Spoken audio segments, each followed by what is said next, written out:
Assalamualaikum warahmatullahi wabarakatuh. Perkenalkan, nama saya Ronika, NIM 19103026, Prodi Sosiologi. Di sini saya akan menjelaskan tentang teori pertukaran. George Sihoman adalah seorang sosiolog dari Amerika, lulusan Universitas Harvard, yang selanjutnya mengabadikan dirinya di universitas tersebut. Pranata menurut Homan ialah merupakan pola tingkah laku yang bersifat relatif tetap yang memelihara tingkah laku yang disepakati oleh banyak orang. Homan menunjukkan adanya 4 metode yang telah dipakai untuk menganalisa pranata. Nah, 2 di antaranya ditolak karena dihubungkan dengan paradigma fakta sosial. Nah, yang pertama yaitu metode penjelasan struktural yang melihat bahwa suatu pranata khusus tertentu muncul disebabkan karena ada hubungannya dengan pranata lain dalam suatu masyarakat. Yang kedua, penjelasan secara fungsional bahwa pranata itu muncul karena masyarakat tidak dapat bertahan hidup atau tidak dapat bertahan dalam keseimbangan tanpa pranata tersebut. Contohnya seperti si A memerlukan bantuan kepada si B untuk memenuhi kebutuhannya sehari-hari. Contohnya si B yang dapat menghasilkan nasi dan si A memerlukan kebutuhannya sehari-hari ialah memerlukan bahan pokok makanan seperti nasi. Pada umumnya di Indonesia, bahan pokoknya yaitu nasi. Nah, si A memerlukan bantuan dari si B untuk menghasilkan nasi tersebut untuk dimakan oleh si A. Nah, begitu contoh dari pranata fungsional. Nah, selanjutnya yaitu pokok pikiran teori pertukaran. Ada 6 pokoknya. Yang pertama yaitu manusia dalam melakukan transaksi sosialnya dengan orang lain senantiasa berusaha mencari keuntungan. Yang kedua yaitu manusia dalam melakukan transaksi sosialnya dengan orang lain memperhitungkan keuntungan dan kerugiannya. Yang ketiga yaitu manusia dalam melakukan transaksi sosialnya dengan orang lain cenderung menyadari adanya berbagai macam alternatif. Yang keempat, manusia dalam melakukan transaksi sosialnya mengandung unsur adanya persaingan antara satu dengan yang lainnya. Yang kelima, secara umum hubungan pertukaran sosial antara individu yang satu dengan yang lain mencakup hampir semua koneksi sosial. Yang keenam, dalam interaksi sosial agar antar individu saling mempertukarkan komoditas yang tak berwujud, misalnya jasa dan perasaan. Nah, selanjutnya yaitu proposisi dalam teori pertukaran Homans. Inti dari teori pertukaran Homans terletak pada sekumpulan proposisi fundamental. Proposisi itu bersifat psikologis karena 2 alasan. Yang pertama yaitu proposisi itu biasanya dinyatakan secara empiris oleh orang yang menyebut dirinya sendiri psikolog.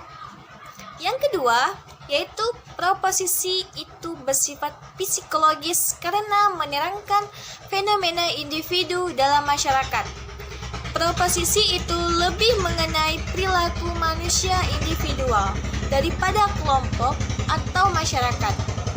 Dan perilaku manusia sebagai manusia umumnya dianggap menjadi bidang kegiatan psikologi.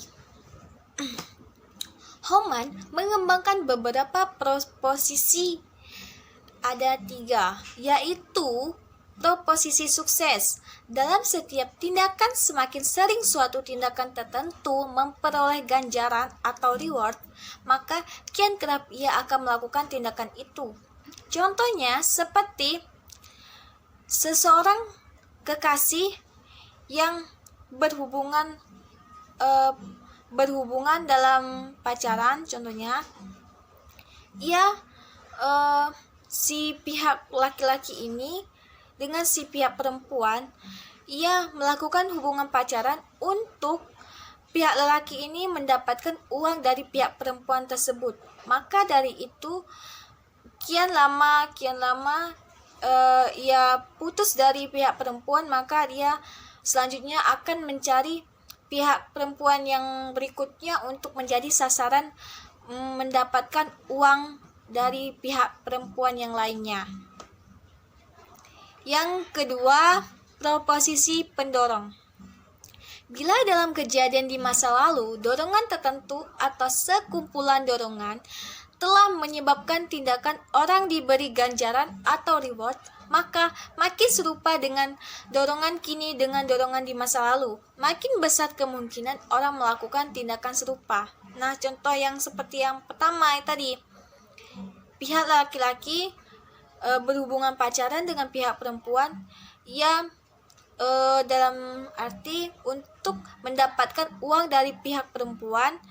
Nah, selanjutnya jikalau ia sudah tidak ada hubungan lagi dengan pihak perempuan tersebut, maka di masa yang akan datang ia akan mencari pihak perempuan yang lain untuk menghasilkan uang untuk yang ia perlukan. Nah, selanjutnya yaitu proposisi nilai.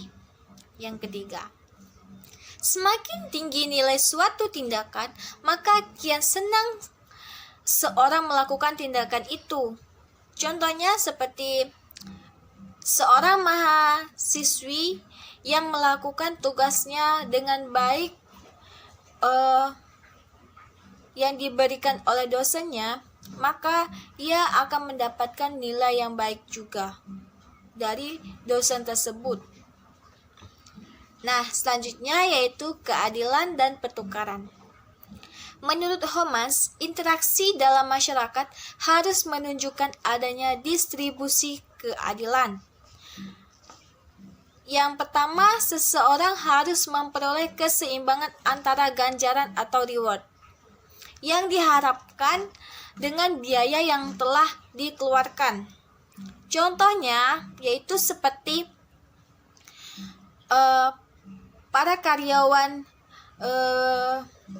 usaha dalam bisnis kerja, ia mengeluarkan biaya untuk ke tempat kerjanya dalam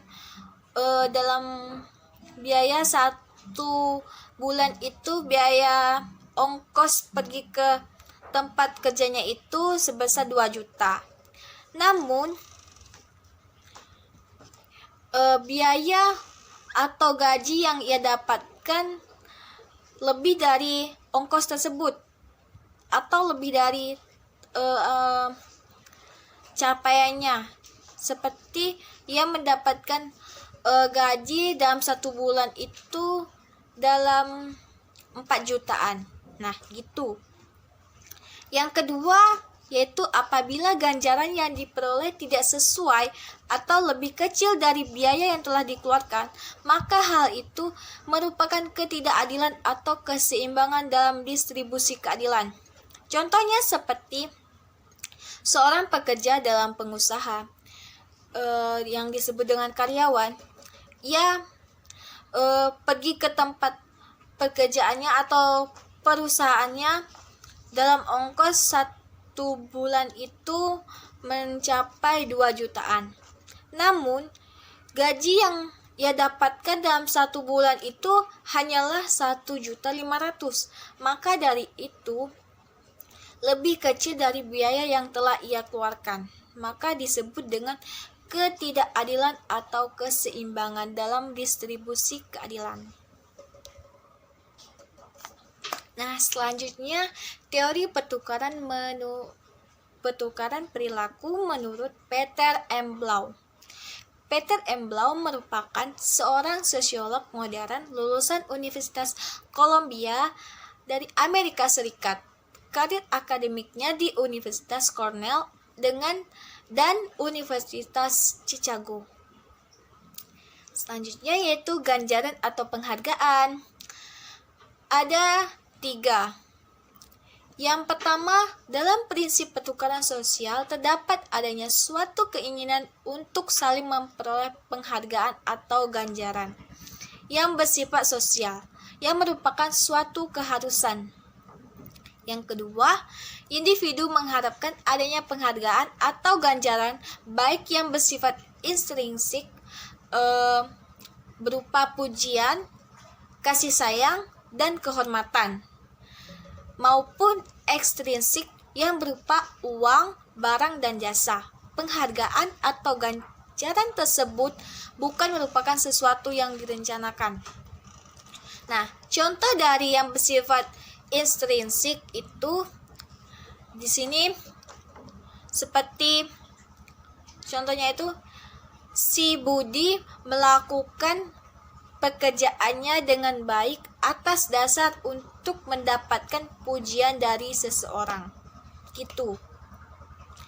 Contoh dari ekstrinsik, si Budi melakukan membersihkan halamannya untuk mendapatkan uang dari orang tuanya. Nah, yang ketiga yaitu penghargaan atau ganjaran tersebut bukan merupakan sesuatu yang direncanakan. Contohnya, Budi melakukan sebuah kegiatan yang ia merencanakannya dengan ikhlas. Namun, yang ia dapatkan adalah penghargaan yang sangat luar biasa. Nah, selanjutnya yaitu menurut Blau, tidak semua transaksi sosial bersifat simetris yang didasarkan pada pertukaran sosial yang seimbang. Hubungan bersifat simetris apabila semua anggota menerima penghargaan atau ganjaran selaras dengan apa yang diberikan. Pihak yang menekan hal itu merupakan pertukaran yang tidak seimbang. Individu yang membutuhkan bantuan atau pelayanan orang lain harus memberikan alternatif.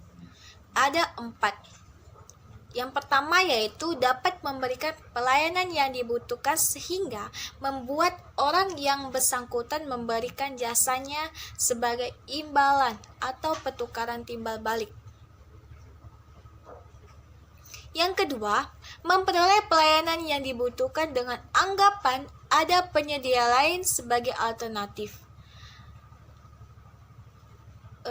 Seperti pertukaran timbal balik dalam bentuk yang berbeda.